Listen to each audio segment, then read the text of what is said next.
So you've heard the story of Acts before, but we're going to hear it again this morning, this end bit. So come to it as if all things were new. Oh, thank you, John. Come to I'm getting used to microphones. Yeah, is that better? All right. So you have heard the story of Acts before, this bit in the end of chapter 2, but just like that song says, let's come to it this morning as if it's something new and see what we hear. So this is Acts 42 to 47, the New International Version. They devoted themselves to the apostles' teachings and to fellowship, to the breaking of bread and to prayer. Everyone was filled with awe at the many wonders and signs performed by the apostles. All believers were together and had everything in common. They sold property and possessions to give to anyone who had need. Every day they continued to meet together in temple courts. They broke bread in their homes and ate together with glad and sincere hearts, praising God and enjoying the favor of all the people. And the Lord added to their number daily those who were being saved.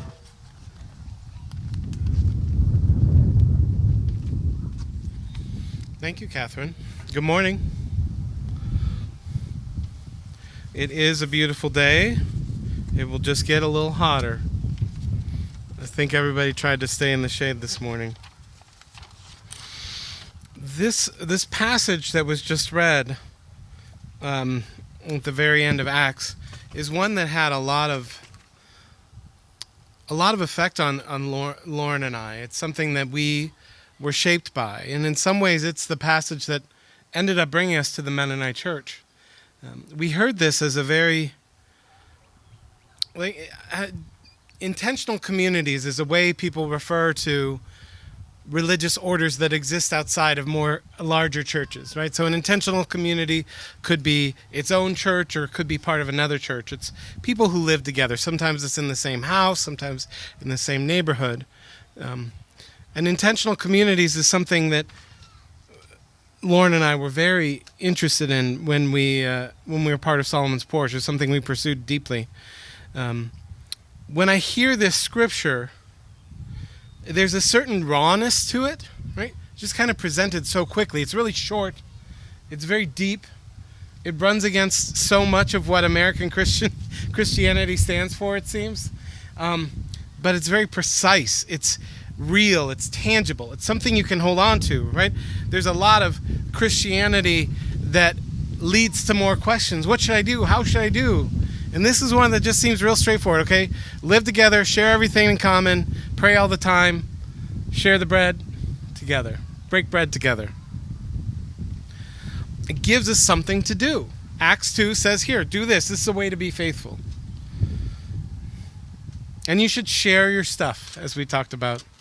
You should take care of people who don't have stuff, even. So when Lauren and I were part of Solomon's Porch, there was a group that was exploring intentional community, whether that meant buying a house and living together with multiple families in the same house, or whether that meant buying houses in a neighborhood together. We would get together. We had breakfast once a month. It started out with like 25 of us probably. Had breakfast together, and we read this book. It's called Schools for Conversion, 12 Marks of a New Monasticism. I don't know if that's something we want to read or not, but it was this book that was really fruitful for us. Hold on, I need to get something. This is not for dramatic effect. This is so I don't lose my paper. The book was put together by a bunch of intentional communities. They would get together. Some of them were Catholic, Protestant, Presbyterian, Mennonite. There were groups from all across the denominational spectrums.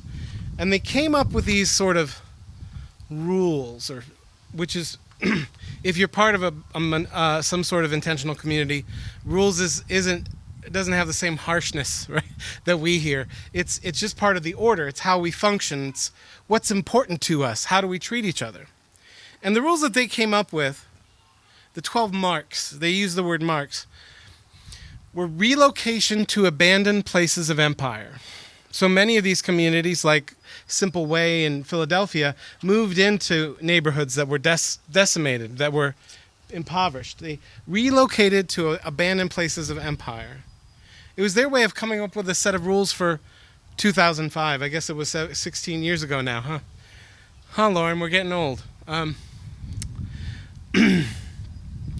The number 2 was sharing economic resources with fellow community members and needy among us. The third was giving hospitality to the stranger. Then lament for racial divisions within the church and our communities, combined with the active pursuit of a just reconciliation. 5 was humble submissions to Christ's body, the church. 6 was intentional formation in the way of Christ and the rule of the community along the lines of the old novitiate. So this is sort of respecting the churches and the communities that had come before.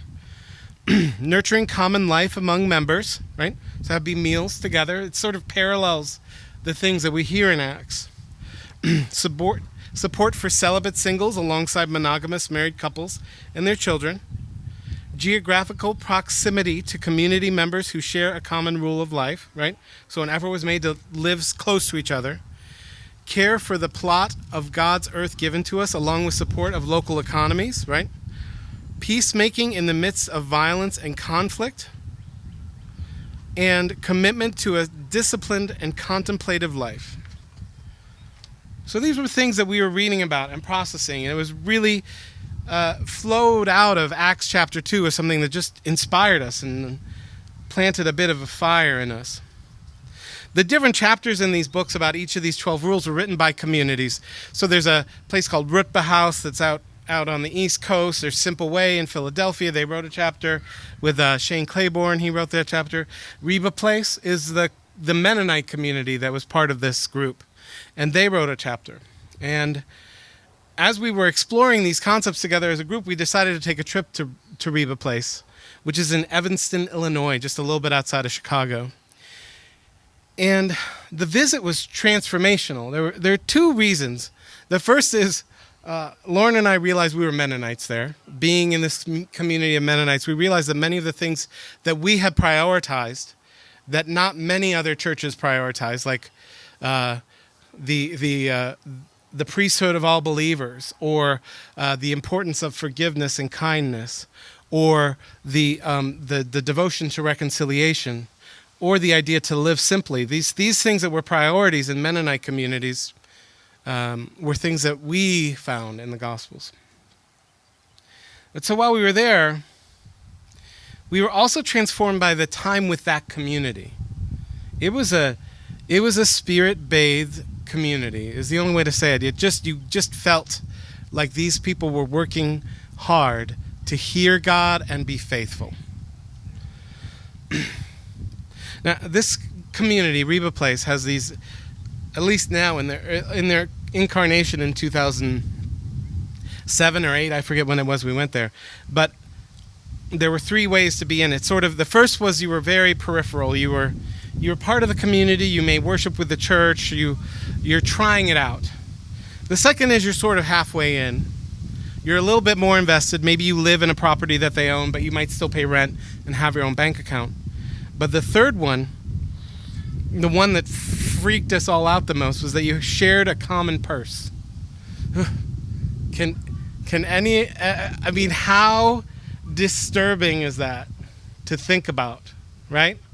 It's just, so now what was wonderful about the community is they were open and honest. They shared so much. They've been around for almost 50 years, and they've done so much. They've run a food pantry. They've run a clothing store. They have a Amish furniture store. They run a 10,000 Villages like store. I forget if it's official. They do all these things. They had a bicycle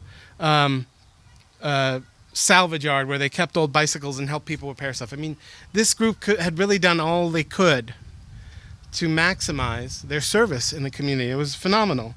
But they shared so honestly. They shared about the reality that they had fallen into almost like a cult-like way of being for a time, because they had this very charismatic leader who had taken over things and right? They shared about that, and they said, "Yeah, that was a rough time in our time, and we're trying not to be that." They shared about what it looks like when somebody leaves fellowship, right?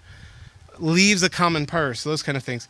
And they even had people in their communities with special needs, sort of like large community. I think some of us are familiar with here, which is a Christian intentional community that specifically exists to care for and be in relationship with people with special needs. Our group of 20-somethings, of well-to-do professionals with degrees and such, we're pretty fixated on that conversation about the common curse, right? We just couldn't get our heads around it because of that nature to just want to have something. But they shared everything. They shared their cars. You know, you had a sign-up sheet if you needed to use a car. If you wanted to mow your lawn, you needed to get there early on Saturday because the lawnmowers would get checked out. They were all in one garage, right? There was this sharing. But they said the hardest part was shared decisions. And I think some of us have experience with that. If we've been married, hopefully our decisions are shared. Being in a close family, whether you're moving to Iowa or taking a new job or making investment decisions, buying a new car, those kind of things usually are done together. Not always. But sharing decisions with a community like that, oh, we want to buy a new car. Well, we're all going to have to figure that out. Do we need a new car? That was hard. But the phrase, the thought that struck me the most and has stuck to me till this day, like every day, it sticks with me. There's a man named David Jansen who's part of that community, and he shared that whatever we share in common, it is easier to let Jesus be the Lord of that thing. Whatever we share in common, it is easier to let Jesus be the Lord of that thing. Because it's no longer mine. It's no longer this thing that I can hold on to. And it's ours. It's our church's. So there is this hope of recognizing the burden that stuff has, right? That we don't always realize that everything we buy also burdens us. Everything that is ours is also something that we have to take care of, have to dispose of, right? If you get a boat, if anybody has a boat, they would understand the extra work that you have to do to take care of your stuff. The extra tools you need. I need more tools. I need a storage space. I need, right? All this. I mean, think about storage spaces, right? How popular those are in our country because people just have to keep their stuff. Oh, maybe you moved into a smaller house. Well, that was a really nice couch. I don't want to get rid of that couch. Let's get a storage space. And that's how we work because in many ways our possessions become our gods. So that notion that it's easier to let Jesus be the Lord of something that you share in common was just monumental. It gave light and hope to the notion of sharing things in common and took away a lot of the dread that's there.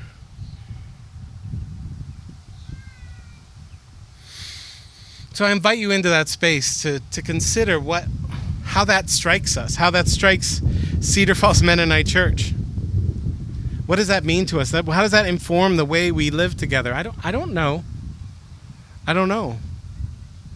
But it's something for us to consider. What does sharing things together look like? Even in sharing our space with the Presbyterian Church, we have to have extra meetings, extra conversations. Just this week, the liaison team sat down and talked about, well, how much rent do we pay? And, well, can we figure out how to open up these windows? And I got to talk to somebody about why the furnace makes so much noise, because it doesn't need to. But those aren't our decisions alone. We don't even own that furnace. So by entering into this space where we rent from someone else, where we have an agreement with someone else, we've started that process of divesting of possessions and sharing them. And what's the next step? I don't know. But I just wanted to invite you into this story, this memory of what it looks like and how this story from Acts has touched our family over the years. Let us hear it as an invitation to the community of the Good Shepherd. Hey, sweetheart.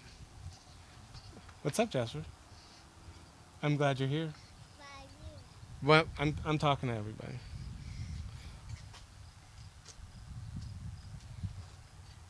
Let us hear this passage from Acts 2 as an invitation to the community of the Good Shepherd. Not just the Good Shepherd being Jesus, but the Good Shepherd being all of us. Us being good shepherds who won't let each of us go, who cares for us, who seeks after us, who shares our hope and joys and fears in common. Let us be Jesus for each other as we live our lives together. Amen.